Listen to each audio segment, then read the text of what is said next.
Sindicato Mexicano de Electricistas informa. Compañeros, muy buenas tardes. Voy a tratar de ser muy breve en la medida de lo posible para aprovechar en todo la presencia de nuestro secretario general. Ya parte de la información la ha dado mi compañero Magarín y quiero puntualizar algunas cosas que me parecen relevantes. Primero voy a comenzar con lo relativo al grupo de jubilados. En opinión de un servidor, lo que sucedió a partir de este lunes en el pago de las catorcenas, pienso que ha sido la mayor agresión a la que nos han sujetado en estos 4 años, 6 meses. No me refiero a la parte económica, que por supuesto es enorme, me refiero a lo que ello implica desde el punto de vista de la defensa de nuestros derechos adquiridos, en tanto derechos contractuales. No fue un teclazo. Que se busquen alguien que no sepa. Yo algo sé.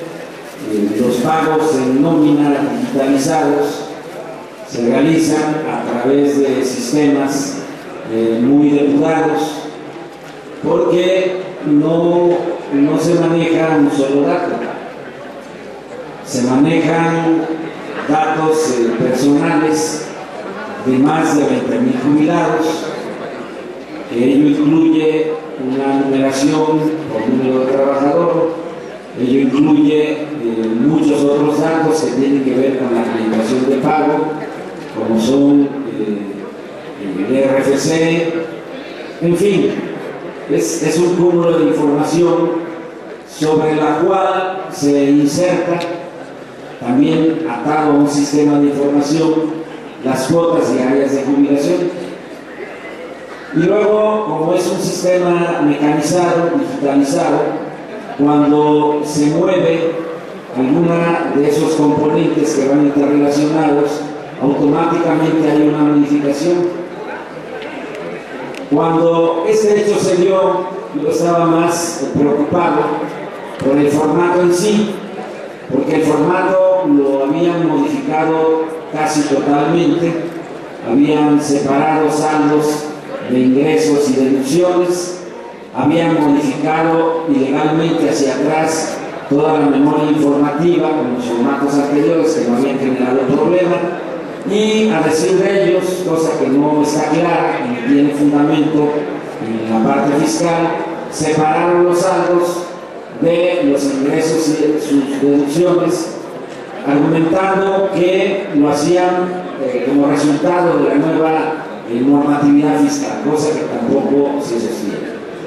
Entonces estaba yo más checando eso, y ya al final, cuando hago el chequeo, que hay que hacerlo todos y cada uno de nosotros, en todo pago de catorcena hay que hacerlo, cuando hice el cálculo del porcentaje entre la anterior cuota y la cuota actual, que aparece en la parte superior derecha de los formatos de pago de cada uno de nosotros, me di cuenta que estaba reflejando solamente el incremento salarial, el incremento derivado de el índice nacional de precios al consumidor, que a decir del INEGI, que es el que lleva a la fecha estos datos, fue del 3.97% anualizado de diciembre a diciembre. Así se hacen los cambios. Y después le pedí a mi compañera Cecilia Figueroa, que es el área de nóminas, y me permitiera ver su manual de procedimientos. Y el manual de procedimientos, que ya está muy delineado, te marca la fórmula de cálculo para que no haya error. Es una fórmula de cálculo que parte de lo que marca el contrato, de lo que establece la cláusula 98 en cuanto al concepto que se tiene que ir actualizando ligado a la cuota diaria de jubilación, que es ni más ni menos el concepto de renta. Les voy a leer esa partecita, se me hace muy relevante aprovechando lo que que hoy estamos discutiendo. Dice la cláusula 98 en su primera parte, en su párrafo quinto, dice: asimismo, los jubilados tendrán derecho al 36.5% de sus cuotas de jubilación por concepto de ayuda para renta de casa. Pero aquí viene la parte relevante, dice: excluyendo la cantidad que por este concepto haya sido agregada. ¿Qué nos dice aquí el contrato? Entonces, que cuando hay un incremento, se factoriza agregando una unidad a efecto de sumar y multiplicar al mismo tiempo, y el 3.97 se convierte en el factor 1.0397. Es el primer paso, y hasta ahí se quedó el SAI, porque de acuerdo a lo que acabo de leer, hay que incrementar en un 36.5% ese incremento directo a la cuota diaria de jubilación, cosa que ya no hizo. Y después de hacer esa nueva multiplicación y dar un resultado, hay que quitarle la cantidad que se percibía, la anterior cantidad que se percibía por concepto del 36.5% de renta, que siempre será diferente cuando la cantidad varíe, de tal manera que de esa forma se actualiza sin piramidar el concepto de ayuda para renta de casa. Y una vez que tienes ya establecido esa cantidad, entonces le vas a sumar, pero en un concepto aparte, lo correspondiente al pago de despensa. ¿Qué hizo el SAE? El SAE tomó la cuota diaria de jubilación, le sumó el incremento del 3.97 y lo dejó, de tal manera que nos afectó en cantidad el concepto de ayuda para renta de casa en su cláusula 98, la que acabo de leer, y por supuesto afectó en cuanto a aplicación de porcentaje el concepto de despensa. Pues, podemos hacer muchos cálculos. Yo hice un cálculo a partir de un rango de 20 pesos en promedio, y me da una cantidad de más de 200 millones de pesos si solamente nos vamos a la aplicación neta. Pero si agregamos conceptos como ahorro, que están referidos a un descuento del 11% y a una aportación del 120%, pues las cantidades se van a disparar. Y si a eso le agregamos los días de aguinaldo, pues entonces estamos hablando de un desfalco de cientos de millones de pesos. Pero insisto, no es estrictamente el tema de la afectación económica, que es grave. El punto clave es que nos querían dejar en la secuela de cómo aplican los incrementos en este país, que son rasos a un salario mínimo, porque ahí no se aplica ninguna prestación. Querían con ello comenzar a borrar el peso que tiene en cuanto a prestación, de acuerdo al contrato, del concepto de renta de casa y el concepto de despensa.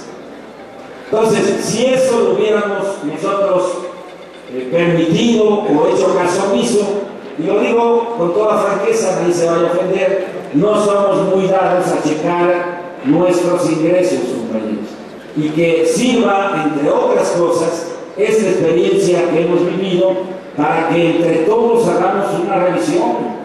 No siempre está uno en capacidad de estar revisando todo, y a mí me han ayudado mucho ustedes cuando, a partir de que hemos insistido en que se revise, se han acercado, y ese día se acercaron muchos compañeros a decirme: Ana Sara, nada más nos están dando el incremento al 3.97%. De este asunto enteramos de inmediato a nuestro secretario general, y ese mismo día le hablamos a los encargados del SAE, comenzando por el licenciado Márquez, luego su operador, que es el licenciado Carlos Maldonado, y finalmente un personaje que ustedes conocen y que no puede decir que fue un error de teclazo, el ingeniero Rafael de Pina, que estuvo en Luz y Fuerza del Centro. ¿Saben? O sea que eso de que se tequeó mal, bueno, para no decir una pendejada aquí, mejor no la digo.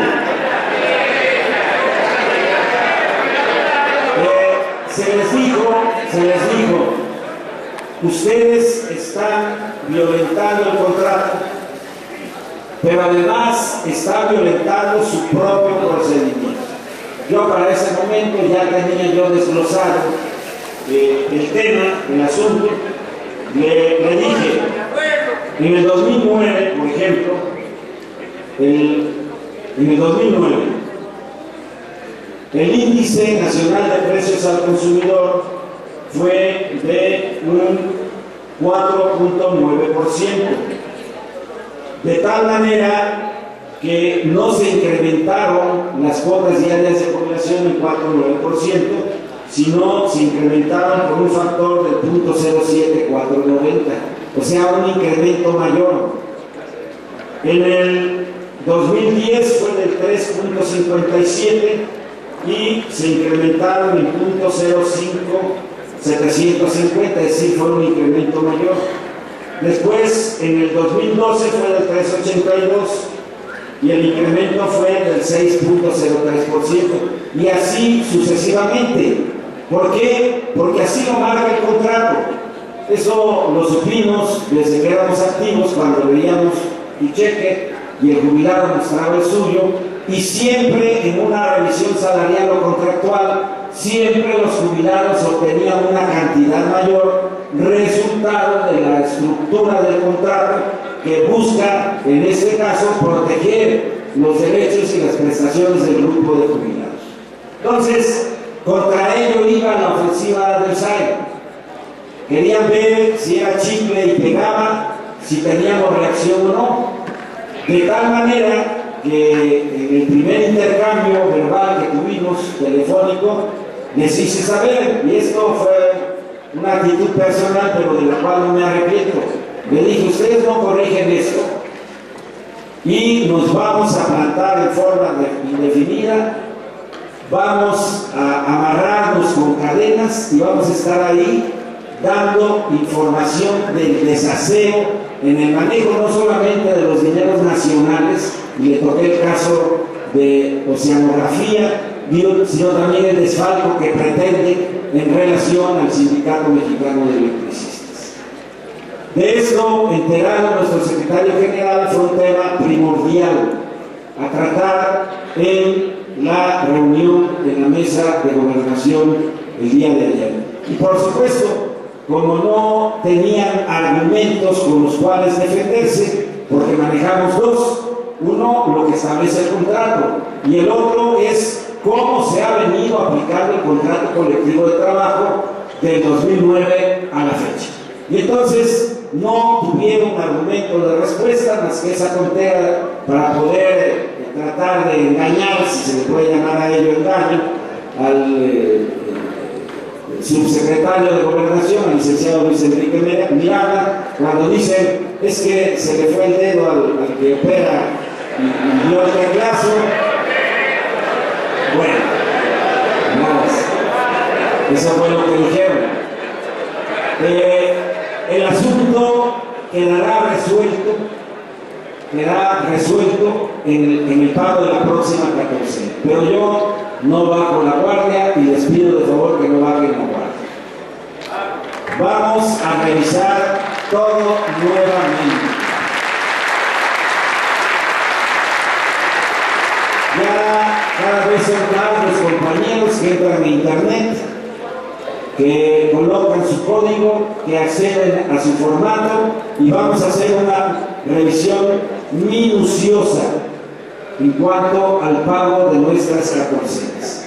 Solamente así vamos a estar con la guardia en alto, compañeros. A veces, y a mí no me cuesta trabajo reconocerlo, a veces a mí se me van cosas, pero entre todos no se nos va a ir ninguna, compañeros. Ese es el trabajo. Cuando me hablan de unidad, hablo de un trabajo de esta naturaleza, en donde hay plena comunicación entre la dirección y el grupo de jubilados, entre la dirección y los compañeros en la resistencia, de tal manera de soldar una unidad frente a lo que buscaba el SAE. El SAE buscaba crearnos un problema interno, enfrentarnos como grupo de jubilados, tratar de generar una división interna, de crear desaliento, y no pudieron, compañeros. Lo cual no quiere decir que no lo vayan a seguir intentando. Si esto hubiera pasado sin oposición de nosotros, cosa que dudo muchísimo, pero si esto hubiera pasado, nos hubieran colocado en una posición muy parecida a la que están viviendo mis compañeros jubilados en Mexicana de la Aviación, sujetos a que les den lo que quieran, porque todo está quebrado y solamente se mantiene el área de operación y mantenimiento, que es de un enorme valor económico, porque es el único taller especializado en el Aeropuerto Internacional Benito Juárez de la Ciudad de México. Entonces, yo no quería dejar el comentario simplemente en el terreno meramente económico, que por supuesto nos interesa muchísimo, sino resaltar los contenidos de los derechos adquiridos y contractuales que han estado en juego. Y sobre todo, por lo que el día de ayer nos informaron en el Senado de la República.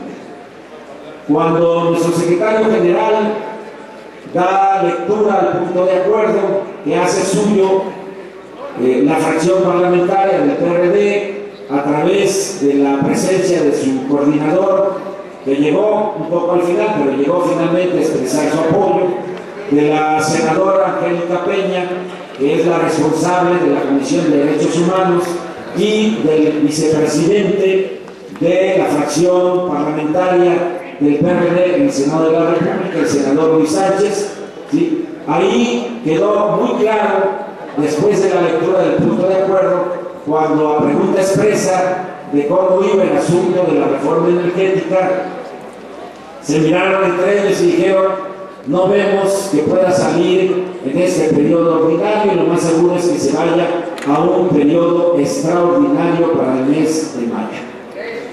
Y eso, compañeros, para nosotros es vital que lo sepamos, porque nos hemos movido al ritmo de los tiempos privatizadores del gobierno de Peña Nieto, y por lo tanto no podemos perder la perspectiva de los tiempos legislativos en cuanto a la aprobación de leyes secundarias de todo el proceso privatizador del petróleo y de la electricidad.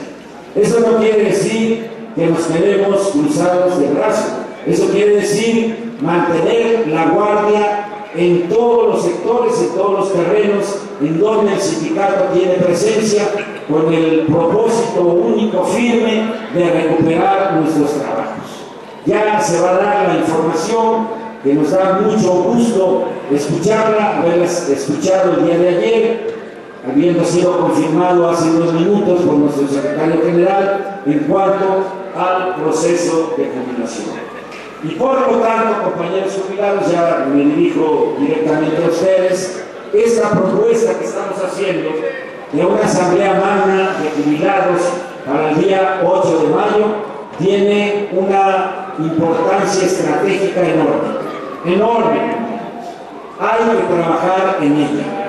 Una vez que tengamos confirmado el lugar, porque la fecha ya está, vamos a sacar documentos, volantes, lo que se requiera, y nos vamos a ir todos, cuando digo todos, un servidor por delante, tocando puerta por puerta, ahí donde haya jubilados, a entregar de mano la invitación para la Asamblea Magna de Jubilados. Queremos tener una Asamblea Magna con miles de jubilados, convocándolos a defender lo que es de todos nosotros como jubilados, convocándolos a la unidad por enésima vez, y habrá siempre una enésima vez, porque en eso nos va la vida, compañeros.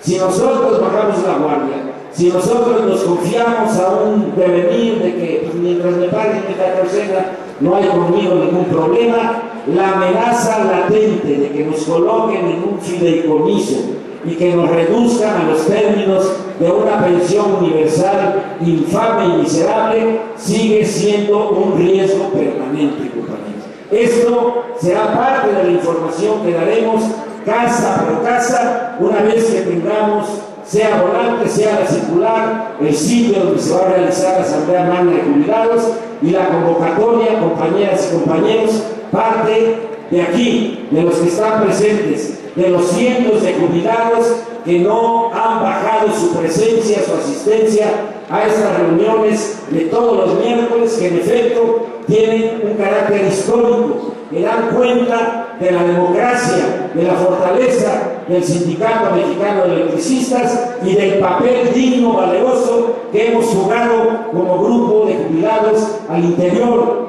al lado, junto con nuestros compañeros de la Resistencia, en defensa de nuestro sindicato, por la recuperación de nuestro trabajo y, por supuesto, todos unidos en torno a nuestro secretario general, compañeros. Muchas gracias por su atención.